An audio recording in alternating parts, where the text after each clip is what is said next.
السلام عليكم ورحمة الله وبركاته. كسو دوادا كورسديني امتحانان oo ahayd barashada luqadda Python ee aad kala socoteen channelka CR Warsame. waxaan maanta du'aalida xalinaynaa tusaalihii ugu dambeeyay ee aan dhahay laga soo shaqeeyo. waxaan rajaynayaa dhamaantiin inaad ka soo shaqeyseen dabcan tusaale fudud ah oo wixii aan sameynay uun ku dul dhismay. waxaan abuuranayaa project cusub program cusub file cusub ayaan abuuranayaa. mar walba waxaan isku dayaa inaan kuwii hore aan taabanno noo daayo. waxaan u bixinayaa EMB payment. waayahay waxaan dhahnay laba qaab ayaa la isticmaali karaa. waxaan ku hormarayaa method 1. waxaan ka hormarinayaa haddii aan rabo program to calculate employee payment. waayahay method koobaad waxaan dhahnay waxaan ku xisaabinaynaa conversion bisi ku kala duwan labada method. waxaan conversion ku sameynaynaa gadaal. طبعا method 1 iyo method 2 kiyaarta aad ka dhigi kartaa. daarto kan hore waa ka dhigi kartaa, kan ku xisaabinaya hore method 1 waa ka dhigi kartaa. adigu laba method inay yihiin, laba qaab inay yihiin ayaan uga dan lahayn. waayahay waxaan leeyahay marka koobaad comment yaa ku bilaabayaa get the user input ayaan leeyahay ama get input from the user. userkii ayaan rabaa inaan dhaho saacadii soo gali. sidoo kale saacad walba wixii uu qaadanayay soo gali. waxaan leeyahay hours worked is equal to input enter hours worked. variable labaad waxaan u bixinayaa pay rate, lacagtii uu ku shaqeynayay. dabcan waa dhigi kartaa hours iyo rate. hours input soo gali, rate soo gali. waxaan leeyahay halkan sidoo kale input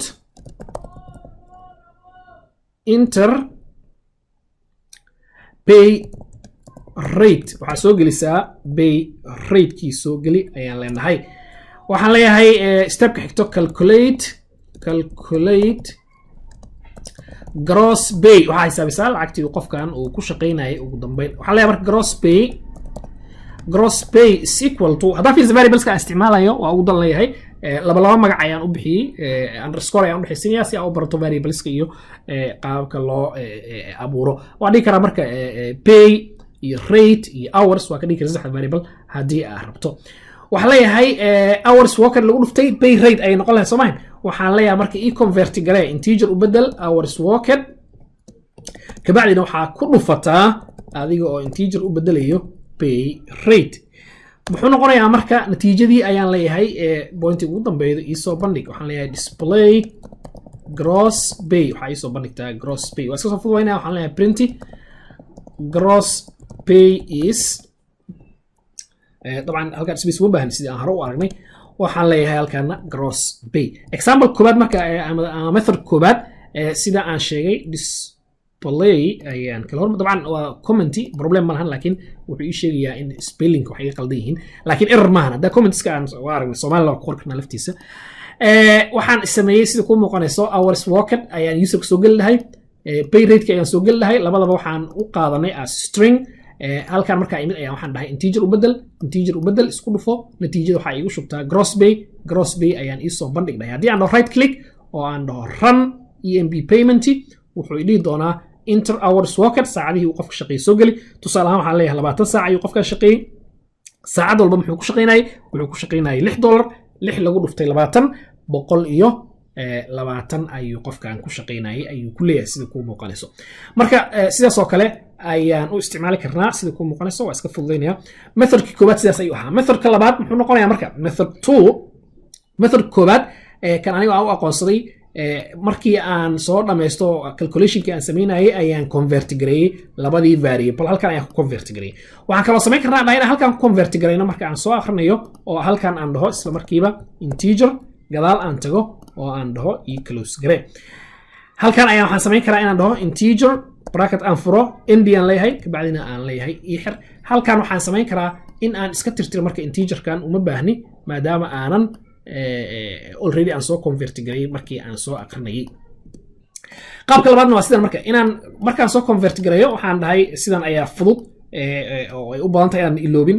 sidan ayaan badanaa anigu isticmaalaa طبعا هدي او باهتر واستعمال كرتا كان كلام لبدوبا isku si ay u shaqeynayaan right click ayaan leeyahay mar kale waxaan leeyahay run EMP payment wuxuu dhahay waxa soo gelisaa saacadaha u shaqeeyay waxaan leeyahay isbuucan qofkan wuxuu shaqeeyay 22 saacadood wuxuu ku shaqeynayay saacadii $6 waxaan leeyahay $132 ayuu noqonayaa lacagtii uu qaatay waxaan rajaynayaa dhamaantiin inaad isku daydeen oo aad labada jawaab baad soo heshan hadaa si u fiirso meelaha qaar ay ku kala duwanaan karnaa dabcan wax weyn ma ahan waxa dhici karto magacyada isticmaashay inay ka duwan yihiin kuwa aan isticmaalay wax problem ma lahan taas waa okay waxa sidoo kale laga yaabaa qaabka aan u waajahay inaad qaab wax ka duwan u waajahay halkaan oo kale meesha aan dhahay labadiis variable isku dhuftay variable igu xaray waxa dhigi kartay labadii variable oo la isku dhuftay isoo saar halka waa ku bedeli karaa waxa dhigi karay gross pay is hours worked times pay rate sadarkan dhanna meesha waa ka saari karay haddii aan rabo marka waxaa meesha iska fahmaysaa programmingka hal